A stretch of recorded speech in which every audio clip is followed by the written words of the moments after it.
کیا میرا بھائی مل جائے گا؟ اس نے پوچھا اور اس کی آنکھوں میں آنسو آ گئے۔ اگر زندہ ہوا تو مل جائے گا، میں نے کہا، لیکن جو شک تم نے ظاہر کیا ہے اگر وہ صحیح نکلا تو پھر تم خود سوچ لو۔ اس کے آنسو دیکھ کر مجھے اس پر ترس آ گیا اور اس کے چال چلن کے متعلق سوچا تو مجھے اور زیادہ افسوس ہوا۔ میں نے کہا، اسے تمہارے گناہوں کی سزا ملی ہے۔ وہ کچھ دیر میرے منہ پر نظریں جما کر چپ رہی، پھر اس کا سر جھک گیا۔ میں بول بول کر تھک گیا تھا، میں بھی چپ رہا، آخر اس نے سر اٹھا لیا۔ ہاں، میں پاپی ہوں، اس نے دھیمی سی آواز میں کہا، لیکن یہ پاپ میرے مذہب کا ہے۔ کیا کوئی جوان عورت خاوند کے بغیر رہ سکتی ہے؟ عورت کی روح پیار کی پیاسی ہوتی ہے۔ ہندو بیوہ پیار کی تلاش میں ماری ماری پھرتی ہے، مگر مرد کی فطرت ایسی ہے کہ وہ پیار کا دھوکہ دے کر عورت کو کھلونا بنا لیتا ہے۔ آپ کو معلوم ہوگا کہ کوئی مجھ جیسی بد نصیب لڑکی بیوہ ہو جائے تو اس کی سہیلیاں اس کا ساتھ چھوڑ جاتی ہیں۔ ماں باپ اپنی بیٹیوں کو جوانی میں بیوہ ہو جانے والی لڑکی کے پاس بیٹھنے سے روک دیتے ہیں۔ یہی سلوک میرے ساتھ ہوا۔ سریش کی بیوی جو ہمارے گھر میں رہتی ہے مجھ سے دور رہنے کی کوشش کرتی ہے۔ اس نے مجھے صاف کہہ دیا تھا کہ میرے کمرے میں نہ آیا کرو۔ اسے اس کے ماں باپ نے میرے ساتھ بول چال سے منع کر رکھا ہے۔ اپنے گھر کی لڑکی مجھ سے نفرت کرتی ہے۔ کیا یہ میرا گناہ ہے کہ میرا خاوند مر گیا؟ کیا اپنے خاوند کو میں نے قتل کیا؟ اس سے بہتر تو ستی کی رسم تھی، عورت کو اس کے خاوند کی لاش کے ساتھ ہی جلا دیا جاتا تھا، وہ ایک ہی بار جل کر راکھ ہو جاتی تھی، بیوگی میں پل پل نہیں جلتی تھی۔ بیوہ سے تو اس کا باپ بھی نفرت کرتا ہے۔ کیا آپ سمجھتے ہیں کہ میں ایک غیر مرد کے پاس چوری چھپے جا کر خوش ہوتی ہوں؟ میں اپنے آپ کو کوستی ہوں، لیکن میں رہ بھی نہیں سکتی۔ جہاں تک تفتیش کا تعلق تھا، مجھے اس کی ان باتوں کے ساتھ کوئی دلچسپی نہیں تھی۔ یہ میں نے آپ کی دلچسپی کی خاطر بتا دی ہیں تاکہ آپ کو پتہ چل جائے کہ ہندو مذہب دراصل ہے کیا۔ اوشا اپنے آپ کو کوستی بھی تھی اور رہ بھی نہیں سکتی تھی۔ وہ اپنے رد عمل کا اظہار نہیں کر سکتی تھی۔ وہ کہنا یہ چاہتی تھی کہ اس کی بد چلنی، اور وہ بھی ایک مسلمان کے ساتھ، انتقامی کارروائی تھی جو وہ اپنے مذہب اور اپنے سماج کے خلاف کر رہی تھی۔ سریش کی گمشدگی کے 5ویں چھٹے روز اس کے باپ نے رپورٹ دی تھی۔ تفتیش میں مزید 4-5 دن گزر گئے تھے۔ ایک روز صبح سویرے اطلاع آئی کہ ندی میں ایک لاش پڑی ہے۔ میں وہاں گیا۔ عبدالرحیم کا باغ قصبے سے 1 میل کے لگ بھگ دور تھا۔ ندی اس کے قریب سے گزرتی تھی۔ اس باغ سے تقریباً 1 میل آگے ندی 90 درجے کے زاویے پر مڑتی تھی۔ موڑ پر چٹان تھی جس سے پانی ٹکرا کر مڑتا تھا۔ ندی برساتی تھی۔ جن دنوں کا یہ واقعہ ہے ان دنوں اس میں پانی بہت تھوڑا تھا۔ کنارے کے ساتھ ساتھ پانی تھا، موڑ پر جا کر پانی گہرا ہو جاتا تھا، چھوٹی سی جھیل کی صورت اختیار کر لیتا تھا۔ لاش اس جھیل سے آگے پانی میں پڑی تھی۔ وہاں چونکہ پانی گہرا نہیں تھا اس لیے لاش بہہ کر آگے نہیں جا سکتی تھی۔ میں نے لاش دیکھی، پرانی تھی، بہت سوج گئی تھی اور کہیں کہیں سے کھائی ہوئی بھی تھی۔ چہرہ اتنا سوجا ہوا کہ پہچاننا مشکل تھا۔ میری رائے یہ تھی کہ یہ جو کوئی بھی تھا اسے قتل کر کے لاش جھیل میں پھینک دی گئی اور یہ اب تیر کر اوپر آئی ہے۔ لاش پانی میں ڈوب جاتی ہے اور 8-10 روز بعد جب یہ سوج جاتی ہے تو تہہ سے ابھر کر سطح پر آ جاتی ہے۔ میں نے پہلا کام یہ کیا کہ سریش کے باپ اور سسر کو بلا لیا۔ ان دنوں سریش ہی ایک آدمی تھا جس کے لاپتہ ہونے کی رپورٹ آئی تھی۔ میں معلوم کرنا چاہتا تھا کہ یہ لاش سریش کی ہے یا نہیں۔ اس کا باپ اور سسر آئے تو سریش کی ماں اور بہن بھی ان کے ساتھ آ گئیں۔ انہوں نے لاش کو بڑے غور سے دیکھا۔ سریش کے باپ نے وثوق سے کہا، یہ لاش سریش کی ہے۔ سریش کے سسر نے بھی یہی کہا۔ پھر سریش کی ماں اور اس کی بہن اوشا بری طرح رونے لگیں۔ مجھے اچھی طرح یاد نہیں رہا کہ انہوں نے کس کس نشانی سے لاش کی شناخت کی تھی۔ ایک تو کپڑے تھے جو اس نے پہن رکھے تھے اور ایک پرانے زخم کا نشان بازو پر تھا۔ میں نے لاش پوسٹ مارٹم کے لیے بھجوا دی۔ گمشدگی کا کیس اب قتل کا کیس بن گیا تھا۔ اوشا اور اس کی ماں کی چیخیں اور بین برداشت نہیں ہوتے تھے۔ ماں بار بار بین کرتی تھی، ہائے ڈائن میرے بچے کو کھا گئی، ہائے میں کس چڑیل کو بیال آئی تھی۔ وہ سریش کی بیوی کو کوس رہی تھی اور سریش کے سسر کے چہرے پر قہر اترا ہوا صاف دکھائی دے رہا تھا۔ اس کے اس غم کو بھی میں سمجھتا تھا کہ اس کی جوان بیٹی بیوہ ہو گئی تھی اور اسے ساری عمر قابل نفرت عورت بن کر گھر بیٹھنا تھا اور اوشا کی طرح اپنے خاندان کی بدنامی کا باعث بننا تھا۔ مجھے اوشا کی چیخ نما آواز سنائی دی، یہ ہے میرے بھائی کا قاتل۔ میں نے ادھر دیکھا، بہت سے تماشائی اکٹھے ہو گئے تھے۔ اوشا ان کی طرف دوڑی جا رہی تھی۔ ایک آدمی تماشائیوں سے پیچھے ہٹ کر بھاگنے کی کوشش کر رہا تھا۔ اوشا نے اس تک پہنچ کر اس کا گریبان پکڑ لیا۔ اس آدمی نے اوشا کو دھکا دے کر گریبان چھڑا لیا۔ میں نے ایک کانسٹیبل سے کہا کہ اس آدمی کو ادھر لے آؤ۔ اوشا بھی اس کے ساتھ آ گئی۔ وہ روتے ہوئے رٹ لگائے چلی جا رہی تھی، اس نے میرے بھائی کو قتل کیا ہے، اس پاپی نے یہ کہتا تھا مسلمان ہو جاؤ، تم سے شادی کر لوں گا۔ وہ بھائی کی لاش دیکھ کر پاگل ہو گئی تھی، جو منہ میں آیا بکتی گئی۔ وہ آدمی میرے سامنے آیا، اچھا خوبرو آدمی تھا، لیکن اس کا رنگ پیلا پڑ گیا تھا۔ میں نے اس سے نام پوچھا۔ عبد الرحیم، اس نے ہکلاتے ہوئے کہا۔ یہ چھٹی ہوئی بدکار عورت ہے جناب، اس کی نہ سنیں۔ جب دیکھو میرے باغ میں پہنچی ہوئی ہے اور کہتی ہے مجھے مسلمان کر لو۔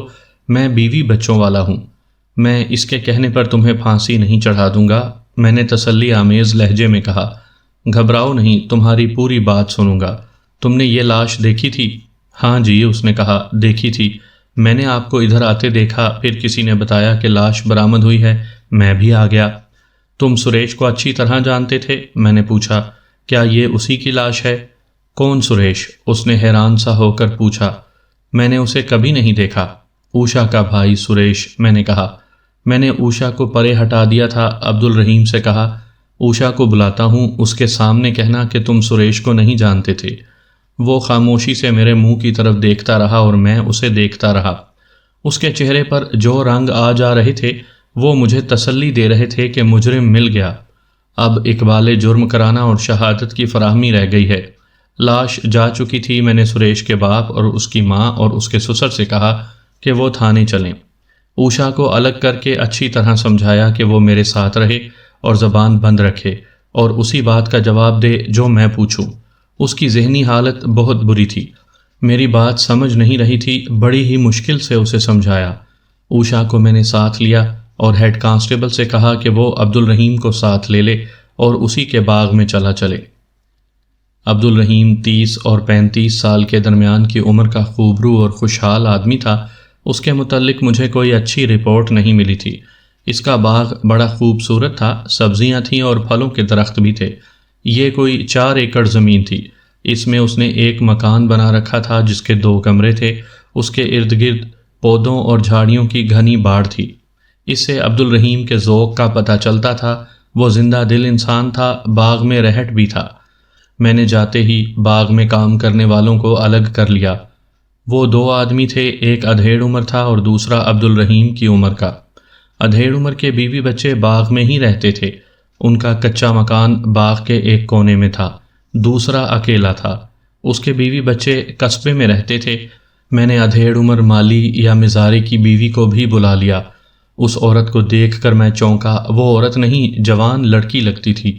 اس کی عمر 25-26 سال تھی، لیکن اس سے کم لگتی تھی، اور اس کا خامند اس سے کم و بیش 15 سال بڑا تھا۔ عمر کے فرق کے علاوہ خامند سوکھا اور مرجھایا ہوا، دبلا پتلا اور بدصورت تھا، اور اس کی بیوی بڑے اچھے رنگ کی خوبصورت عورت تھی۔ خوبصورتی کچھ اور چیز ہوتی ہے، خوبصورتی پاک بھی ہوتی ہے، اور بعض عورتوں کی خوبصورتی میں بدی کی آمیزش ہوتی ہے۔ خوبصورتی کی ان 2 قسموں کے علاوہ ایک قسم اور بھی ہے جسے پولیس والے زیادہ اچھی طرح جانتے ہیں۔ اس قسم کی عورتوں کے نقش تیکھے ہوتے ہیں اور ان کی آنکھیں مسکراتی، ہونٹوں کے کونوں پر ہر وقت تبسم سا رہتا ہے۔ جسم میں دلکشی ہوتی ہے۔ ایسی عورت کسی مرد کو نظر بھر کر دیکھے تو اس مرد کا جسم کانپ جاتا ہے۔ ایسی عورت کے انداز اور بات کرنے کے طریقے سے یقین ہو جاتا ہے کہ یہ تو پھنسی پھسائی ہے، مگر مرد کو ایسے چکر دیتی ہے کہ دن کو تارے دکھا دیتی ہے۔ ایسی عورتیں قتل کرواتی ہیں اور مقتول کی لاش پر ایسے بین کرتی ہیں کہ پتھروں کے بھی آنسو ٹپکنے لگتے ہیں۔ ایسی عورت پولیس کے کام کی ہوتی ہے۔ جاسوسی کے لیے ایسی ہی عورتوں کو منتخب کیا جاتا ہے۔ ایسی عورت کو جب تعلیم اور ٹریننگ مل جاتی ہے تو حکومتوں کے تختے الٹ دیا کرتی ہے۔ اس نے اپنا نام زرینہ بتایا۔ وہ اوشا کو دیکھ رہی تھی اور اس کی آنکھیں مسکرا رہی تھیں، لیکن اس کے چہرے پر اداسی تھی۔ میں عبد الرحیم کو اس کے مکان کے اندر لے گیا۔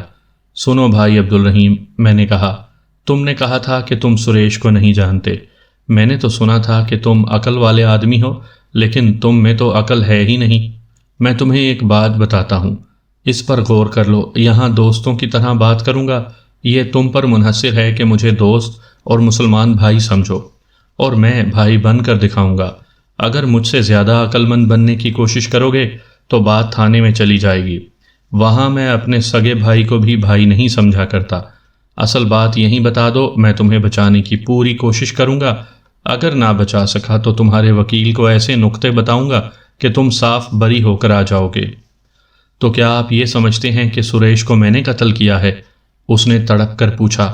میں نہیں، حالات اور شہادتیں کہہ رہی ہیں کہ سریش کو تم نے قتل کیا ہے. میں نے کہا. سب سے بڑی شہادت تو تم خود دے رہے ہو، سریش کو جانتے ہوئے کہہ رہے ہو کہ تم اسے نہیں جانتے. ہاں ملک صاحب، اس نے کہا، میں نے واقعی جھوٹ بولا ہے. میں سریش کو جانتا تھا. میں نے جھوٹ اس لیے بولا تھا کہ میں ہی شک میں نہ پکڑا جاؤں. شک میں پکڑے جانے کا ڈر کیوں پیدا ہوا؟ میں نے پوچھا. کیا تمہارا اور سریش کا کوئی ایسا تعلق تھا کہ قتل تک کا اندیشہ تھا؟ ملک صاحب، اس نے کہا، آپ نے کس طرح یقین کر لیا ہے کہ سریش قتل ہوا ہے؟ میں تو کہتا ہوں کہ اس نے خودکشی کی ہے. پہلے یہ بتاؤ کہ لاش سریش کی ہی ہے. میں اگر اکیلا ہوتا تو یقین سے نہ کہتا کہ یہ لاش سریش کی ہے. اس نے جواب دیا. اس کے ماں باپ، بہن اور سسر نے کہہ دیا ہے کہ یہ اسی کی لاش ہے، تو میں نے بھی اسے اسی کی لاش سمجھا. اب بتاؤ کہ تم اسے خودکشی کہہ رہے ہو. میں نے کہا. کیوں؟ خودکشی کی کیا وجہ ہو سکتی ہے؟ بد چلن بہنوں کے بھائی یا تو قتل کیا کرتے ہیں یا اپنے آپ کو ختم کر لیتے ہیں. اس نے ایسے دانش مندانہ لہجے میں کہا جیسے مجھے طفل مکدب سمجھ رہا ہو. ایسے بھائی قتل ہو بھی تو جایا کرتے ہیں نا عبد الرحیم. میں نے کہا اور انجان بن کر اس سے پوچھا، کیا سریش کی بہن واقعی بد چلن ہے؟ میں نے اس کے متعلق اڑتی اڑتی کچھ باتیں سنی ہیں. ملک صاحب، یہ جوانی میں بیوہ ہو گئی ہے، اس نے کہا، اور جھک مارتی پھرتی ہے. کہاں کہاں؟ میں نے بھی سنا ہے. اس نے جواب دیا. آپ کی طرح میں بھی زیادہ نہیں جانتا. اوشا تمہارے گلے کیوں پڑ گئی تھی؟ بڑی مکار اور عیار عورت ہے جی، اس نے کہا. میرے پیچھے پڑی رہی ہے. میں بیوی بچوں والا ہوں. میں نے اسے دھتکار دیا تھا، یہ پھر بھی باز نہ آئی. میں نے اسے گالم گلوچ کر کے باغ سے نکال دیا. اس نے جاتے جاتے کہا کہ دیکھنا میں تمہیں کیسا ذلیل کرتی ہوں. میں نے پرواہ نہ کی. آج اسے موقع مل گیا.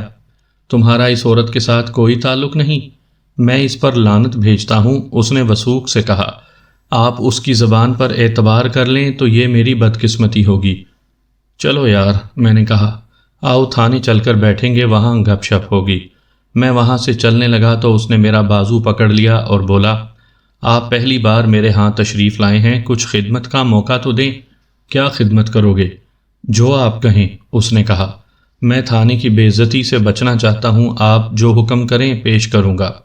اس پیشکش سے اس کے خلاف شک پختہ ہو گیا. وہ اگر بے قصور تھا تو اسے رشوت پیش کرنے کی کیا ضرورت تھی؟ میں نے اسے کہا کہ تھانے چل کر بات کر لیں گے. وہ اس توقع پر ساتھ چل پڑا کہ میں اس سے کچھ خدمت کروا کے اسے چھوڑ دوں گا. دونوں مزاروں اور ایک مزارے کی بیوی زرینہ کو بھی تھانے چلنے کو کہا. اوشا بھی ساتھ جا رہی تھی. یہ واردات خودکشی کی بھی ہو سکتی تھی.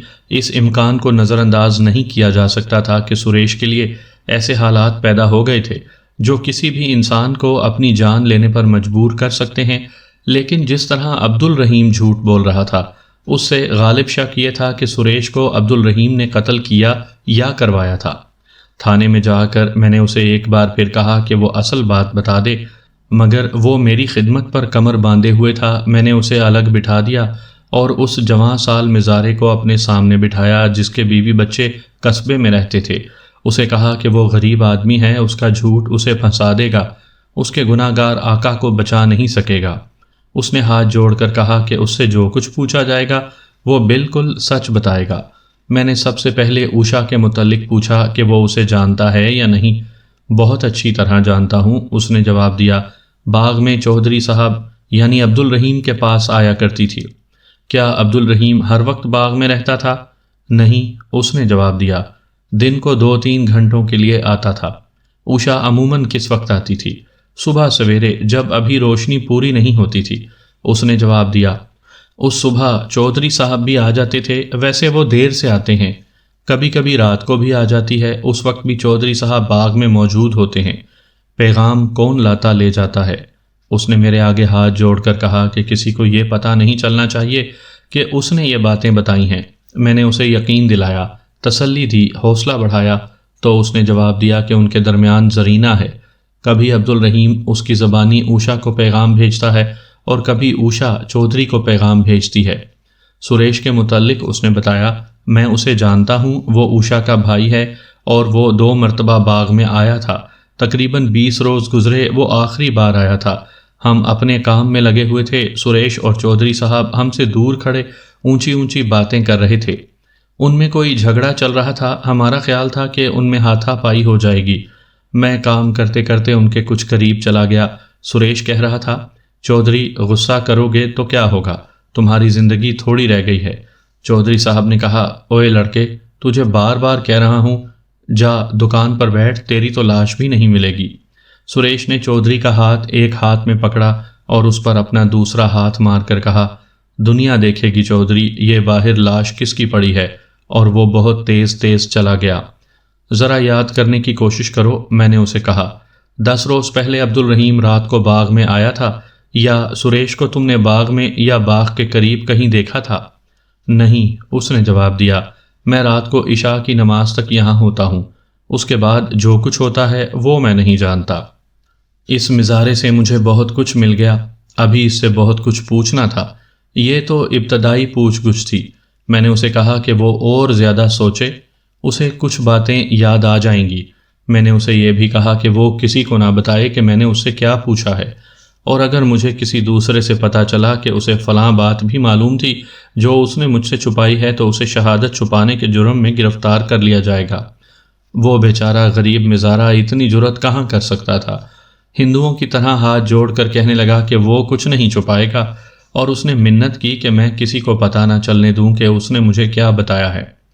اس کی مزید تصدیق کی ضرورت نہیں تھی کہ اوشا عبد الرحیم کے پاس آتی رہی ہے اور عبد الرحیم اور سریش کا اس پر جھگڑا ہوا تھا۔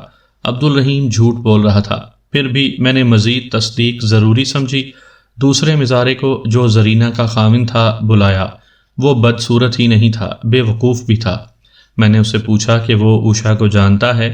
وہ منہ کھول کر میرے منہ کی طرف دیکھنے لگا اور بولا، کچھ بھی نہیں۔ میں نے اپنا سوال دہرایا تو وہ بولا، نا جی، مجھے کیا پتا ہے۔ تم باغ میں نہیں رہتے؟ میں نے پوچھا، کیوں پردہ ڈال رہے ہو؟ میں جانتا ہوں، تمہیں معلوم ہے کہ اوشا باغ میں جاتی رہی ہے۔ میں نہیں بتاؤں گا، اس نے کہا، چودھری صاحب ناراض ہو جائیں گے۔ مجھے غصہ آنا چاہیے تھا لیکن میری ہنسی نکل گئی، اور میں کچھ دیر اس آدمی کے چہرے پر نظریں جمائے ہوئے سوچتا رہا کہ انسان کو غربت کس حد تک لے جاتی ہے۔ یہ شخص اپنے چودھری صاحب کو قانون سے بالا اور تھانے دار سے بڑا آدمی سمجھتا تھا۔ تمہیں اتنی خوبصورت بیوی کس طرح مل گئی؟ میں نے مذاق کے لہجے میں پوچھا۔ اپنی اپنی قسمت ہے، اس نے کہا، یہ رشتہ چودھری صاحب نے کرایا تھا اور مجھے اپنے باغ میں رکھ لیا تھا، باغ میں ہی مکان بنا دیا تھا۔ میری پہلی بیوی مر گئی تھی، اور تمہاری بیوی چودھری صاحب کی بہت خدمت کرتی ہوگی، میں نے کہا۔ بہت جی بہت، اس نے کچھ فخریہ لہجے میں کہا۔ چودھری صاحب زیادہ وقت باغ میں ہی گزارتے تھے اور میری بیوی کو بلا لیتے تھے، اسے کہتے تھے، اپنی بیوی زہر لگتی ہے، تمہیں دیکھ کر میری روح بھی خوش ہو جاتی ہے۔ چودھری صاحب بہت اچھے آدمی ہیں، میں نے کہا، غریبوں کا تو بہت خیال رکھتے ہیں۔ ہاں جی، مجھ پر تو اتنا کرم کرتے ہیں کہ میں ان کے لیے اپنا خون بھی دینے کو تیار رہتا ہوں، اس نے کہا۔ میری بیوی کو انہوں نے جو کپڑے دیے ہیں وہ ہم جیسے نوکر چاکر خواب میں بھی نہیں دیکھ سکتے۔ میں اس کے ساتھ اسی طرح باتیں کرتا رہا جیسے وہ کر رہا تھا، اور وہ کچھ بھی نہ سمجھتے ہوئے بولتا چلا گیا۔ اسے عزت بے عزتی کا ذرا سا بھی احساس نہیں تھا۔ اسے یہ بھی احساس نہیں تھا کہ عبد الرحیم نے اسے اس لڑکی کا رشتہ کیوں لے دیا تھا اور اسے باغ میں ہی مکان کیوں بنا دیا تھا، اور وہ اس کی بیوی کو ایسے کپڑے کیوں دیتا تھا جو نوکر چاکر خواب میں بھی نہیں دیکھ سکتے۔ اسے یہ بھی احساس نہیں تھا کہ وہ ایک تھانے دار سے باتیں کر رہا ہے اور اس کا چوہدری پولیس کے جال میں آ چکا ہے۔ وہ بولتا چلا گیا اور میں اسے لقمے دیتا چلا گیا۔ میں نے ایسے بے شمار مزارے اور نوکر چاکر دیکھے ہیں، ہر تھانے دار دیکھتا ہے اور کسی سے پوچھے بغیر سمجھ جاتا ہے کہ ان کی ذہنی اور اخلاقی حالت کیا ہے۔ زرینہ کے خاوند کی باتوں سے اور کچھ اپنے تجربے سے میرے ذہن میں کچھ خیالات پیدا ہوئے۔ میں نے ان کے مطابق اس سے کچھ باتیں کی، لیکن تفتیش اور تحقیقات کے انداز سے نہیں۔ کچھ عرصے سے چودھری صاحب تم لوگوں پر اتنے مہربان نہیں رہے تھے جتنا پہلے تھے، میں نے کہا۔ میرا خیال ہے اس ہندو لڑکی نے جس کا نام اوشا ہے انہیں زرینہ سے کچھ دور کر دیا ہے۔ آپ جانتے ہیں جی، ہندو بڑی پلید قوم ہے، اس نے کہا۔ اپنی لڑکیوں کو سنبھال کر نہیں رکھتے اور وہ ہر کسی کو خراب کرتی پھرتی ہیں۔ اوشا جب باغ میں آتی تھی تو تمہاری بیوی سے بات چیت کرتی تھی؟ ہاں جی، اس نے کہا۔ وہ میری بیوی کے پاس بہت دیر بیٹھی رہتی تھی، کبھی کبھی اسے 2-4 آنے بھی دے جاتی تھی۔ زرینہ چودھری عبدالرحیم کے گھر میں بھی جاتی ہوگی، میں نے کہا۔ اس کی بیوی کا زرینہ کے ساتھ کیسا سلوک ہے؟ وہ بہت بری عورت ہے، اس نے کہا۔ میری بیوی کو اچھا نہیں سمجھتی۔ چودھری صاحب بھی کہتے ہیں کہ ان کی بیوی بہت بری عورت ہے۔ اس کے ساتھ کچھ دیر اور باتیں ہوئیں، لیکن وہ بالکل ہونک تھا۔ میں نے کچھ کام کی باتیں اسے اگلوا لیں، لیکن میرا اصل مسئلہ کچھ اور تھا۔ مجھے ایسی شہادت اور سراغ درکار تھا جس سے میں ثابت کر سکتا کہ سریش کو عبدالرحیم نے قتل کیا اور لاش پانی میں پھینک دی تھی۔ اگر ایسے ہوا ہے تو عبدالرحیم یہ واردات اکیلے نہیں کر سکتا، اس کے ساتھ کم از کم ایک آدمی کا ہونا لازمی تھا۔ دوسرے مظاہرے پر مجھے شک تھا زرینہ کا خاوند اس کام کے قابل نہیں لگتا تھا۔ ایک مشکل یہ بھی پیدا ہو گئی کہ لاش کا پوسٹ مارٹم قصبے کے ہسپتال میں نہ ہو سکا کیونکہ لاش پوری طرح سوج گئی تھی، یوں لگتا تھا جیسے اس کی گردن ہے ہی نہیں۔ قصبے کے سرکاری ہسپتال میں سیدھا سادہ عام قسم کا پوسٹ مارٹم ہوا کرتا تھا۔ سریش کی لاش کا پوسٹ مارٹم پیچیدہ تھا، لاش 40 میل دور بھیج دی گئی۔ میں ابھی یقین سے نہیں کہہ سکتا تھا کہ یہ قتل کی واردات ہے۔ میں نے حالات اور قرائن کی روشنی میں اسے قتل کہہ تو دیا تھا اور اس خیال سے تفتیش بھی شروع کر دی تھی۔ اب زرینہ میرے سامنے بیٹھی تھی۔ میں آپ کو پہلے بتا چکا ہوں کہ وہ کتنے دلکش جسم اور کتنے حسین چہرے مہرے والی جوان عورت تھی۔ میں نے اس پر تھانے داری کا رعب نہ گانٹھا، اس کے ساتھ ایسے انداز سے بات کی جیسے وہ مجھ سے ملنے آئی ہو اور میں گپ شپ لگانا چاہتا ہوں۔ ایسی عورتیں بڑی جلدی بے تکلف ہو جایا کرتی ہیں۔ ہمارے چودھری کو ہندوؤں نے آخر پکڑوا ہی دیا ہے، زرینہ نے مسکرا کر کہا۔ وہ خود پکڑا گیا ہے، میں نے کہا۔ اور تم جانتی ہو کہ وہ کیوں پکڑا گیا ہے؟ میری ایک بات غور سے سن لو زرینہ، جو کچھ تم جانتی ہو سچ سچ بتا دو۔ اب چودھری سے نہ ڈرنا، اس کی چودھراہٹ ختم ہو گئی ہے۔ مجھے تمہارے متعلق ہر ایک بات معلوم ہے۔ مجھے تم پر ترس آتا ہے کہ خدا نے تمہیں جتنا حسن دیا ہے اتنی اچھی قسمت نہیں دی۔ یہ خاوند تمہارے قابل نہیں تھا، عمر میں بڑا، شکل و صورت سے گیا گزرا اور بالکل احمق۔ مجھے اچھی طرح معلوم ہے کہ عبدالرحیم نے تمہارا رشتہ اس آدمی سے کیوں کرایا تھا اور تمہیں باغ میں ہی کیوں مکان دے دیا تھا۔ تم اپنے خاوند کی نہیں، عبدالرحیم کی بیوی ہو۔ میری کسی بات سے گھبرانا نہیں، تم میری مجرم نہیں ہو۔ مجھے تمہاری مدد کی ضرورت ہے۔ آپ بات تو کریں، اس نے کہا۔ میں جو کچھ جانتی ہوں بتا دوں گی۔ میں اس سے اوشا اور عبدالرحیم کے تعلقات کے متعلق معلوم کرنا چاہتا تھا۔ اس نے بتایا کہ ان دونوں کے تعلقات کس طرح شروع ہوئے تھے اور وہ کس طرح پیغام رسانی کرتی رہی ہے۔ زرینہ کو ان کی ملاقاتیں پسند نہیں تھیں کیونکہ اس کی جگہ اوشا نے لے لی تھی اور زرینہ پر عبدالرحیم کی کرم نوازی کم ہو گئی تھی، مگر زرینہ چودھری کی حکم عدولی نہیں کر سکتی تھی۔ اس کے علاوہ زرینہ عبدالرحیم کی رازدان تھی، اس کی وجہ سے عبدالرحیم اسے خوش رکھتا تھا۔ زرینہ اس سے جو بات پوچھتی وہ بتا دیتا تھا۔ اب میں نے زرینہ کو بتایا کہ عبدالرحیم کس جرم میں پکڑا گیا ہے تو میں نے دیکھا کہ اسے اس کی خوشی ہوئی اور وہ پوری طرح میرے ساتھ تعاون کرنے لگی۔ مجھے یہ معلوم کرنا ہے کہ عبدالرحیم نے اوشا کے بھائی کو کس طرح قتل کیا، میں نے کہا، اور پانی میں لاش پھینکنے کون گیا تھا۔ میں اتنا زیادہ تو نہیں جانتی، اس نے کہا۔ یہ کہہ سکتی ہوں کہ اوشا کا بھائی ہمارے چودھری کے ہاتھوں قتل ہوا ہے۔ ایک رات چودھری باغ میں آیا اور مجھے بلایا۔ میں جان گئی کہ مجھے کہے گا کہ اوشا کو بلا لاؤ۔ میں ایسے وقت جانا نہیں چاہتی تھی۔ میں اس کے پاس گئی تو اسے غصے کی حالت میں دیکھا۔ کہنے لگا کہ بیوی سے لڑائی ہو گئی ہے۔ بیوی اسے بدکاری سے منع کیا کرتی تھی۔ اس رات ان کی لڑائی کچھ زیادہ ہی ہو گئی۔ میرا چودھری پر بہت اثر ہے، میں اسے ہر حالت میں سنبھال لیا کرتی ہوں۔ باغ والے مکان میں اس نے شراب بھی رکھی ہوئی ہے۔ میں نے اسے بہت پریشان اور غصے کی حالت میں دیکھا تو شراب کی بوتل اور گلاس نکال لائی، پانی بھی لے آئی اور شراب اور پانی گلاس میں ڈال لیا۔ اس نے کہا کہ آج تم بھی پیو۔ اس سے پہلے میں نے 3-4 بار بھی پی تھی۔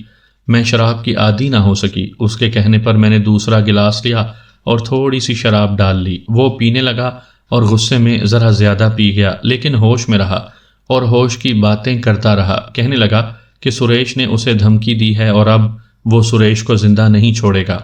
میں نے اسے کہا کہ سریش کی بہن آپ کے قبضے میں ہے، سریش کو قتل کرنے کی کیا ضرورت ہے؟ اس نے نشے میں کوئی بات نہ چھپائی اور ایک نئی بات بتائی۔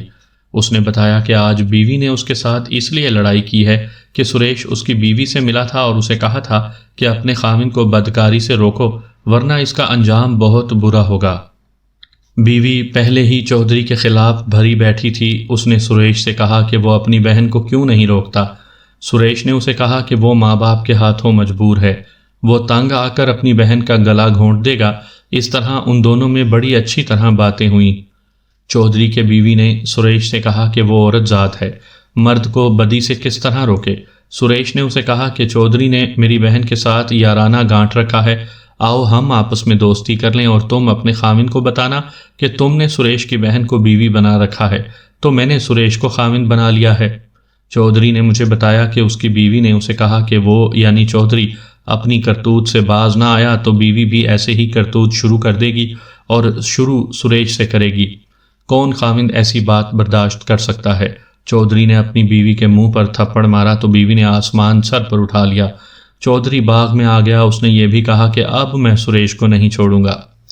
اس نے رات باغ میں گزاری۔ اگلے روز اس نے مجھے کہا تم نے ٹھیک کہا تھا، مجھے قتل نہیں کرنا چاہیے، میں ایک اور طریقے سے اس ہندو بنیے کو ذلیل کروں گا، تم ذرا ہمت کرو، سریش کی بیوی کو باغ میں لے آؤ۔ میں نے اسے کہا کہ یہ کام آسان نہیں ہوگا، کہیں مجھے ہی جوتے نہ پڑ جائیں۔ چودھری نے کہا یہ کام کر دو تو جو مانگو گی دوں گا۔ میں نے اسے کہا کہ کام کر دینے کا وعدہ نہیں، میں کوشش کروں گی۔ زرینہ نے مجھے پوری تفصیل سے بتایا کہ اس نے سریش کی بیوی کے ساتھ کس طرح دوستی پیدا کی۔ وہ لڑکی ہسمکھ اور کھلنڈری تھی، اسے زرینہ بڑی اچھی لگی۔ 2 ملاقاتوں میں اتنی بے تکلفی پیدا ہو گئی کہ راز و نیاز کی باتیں ہونے لگیں۔ سریش کی بیوی نے سریش کے خلاف باتیں شروع کر دیں۔ زرینہ نے اس کی یہ دکھتی رگ پکڑے رکھی اور ایک روز اسے باغ میں لے گئی۔ اس روز عبد الرحیم باغ میں نہیں تھا۔ زرینہ اور یہ ہندو لڑکی گہری سہیلیاں بن چکی تھیں۔ زرینہ نے اسے اپنی اصلیت نہیں بتائی تھی بلکہ عبد الرحیم کو اپنا بھائی ظاہر کیا تھا۔ میں نے آپ کو تفصیل سے وہ ڈھنگ طریقے نہیں بتائے جو زرینہ نے اس لڑکی کو پھانسنے کے لیے اختیار کیے تھے۔ یہ طریقے دلچسپ تھے، حیران کن بھی، اور ان میں فنکاری بھی تھی۔ میں کچھ طوالت کی وجہ سے اور کچھ زیادہ تر اس وجہ سے کہ کہانی میں بلا وجہ لذت پیدا کرنا میرا مقصود نہیں، میں اتنا ہی کہہ دینا کافی سمجھتا ہوں کہ انسان میں درندگی بھی ہے اور انسان میں اس قدر فریب کاری ہے جہاں تک شاید تصور بھی نہیں پہنچ سکتا، اور اس کے ساتھ ہی یہ انکشاف بھی ہوتا ہے کہ انسان کے اندر کیسی کیسی کمزوریاں ہیں کہ وہ فریب میں آ جاتا ہے۔ سریش کی بیوی زرینہ کے فریب میں آ گئی اور وہ دوسرے دن بھی زرینہ کے ساتھ باغ میں چلی گئی۔ زرینہ نے پروگرام یہ بنا رکھا تھا کہ 2-3 بار باغ میں لے جا کر ایک روز اسے عبد الرحیم سے ملوا دے گی، جو رسمی سی ملاقات ہوگی، پھر وہ آہستہ آہستہ ان کی دوستی پکی کرا دے گی۔ مگر عبد الرحیم اور زرینہ ایک پہلو کو نظر انداز کر رہے تھے۔ اس پہلو پر سریش کی بیوی کی نظر پڑ گئی۔ وہ جب دوسری مرتبہ باغ میں گئی تو اس نے زرینہ سے اس کے بھائی کا نام پوچھا۔ سریش کی بیوی نے چونک کر باغ کا جائزہ لیا اور زیر لب عبد الرحیم کہہ کر سوچ میں پڑ گئی۔ یہ وہی باغ ہے، اس نے کہا، اس کے مالک کا نام چودھری عبد الرحیم ہے نا، اور تمہارا نام زرینہ ہے جسے زرو کہتے ہیں۔ زرینہ ایسی چکرائی کہ اس کے منہ سے ہاں نکل گئی۔ اور وہ جو میں نے سنا ہے کہ عبد الرحیم کی ایک بڑی خوبصورت نوکرانی ہے، وہ تم تو نہیں؟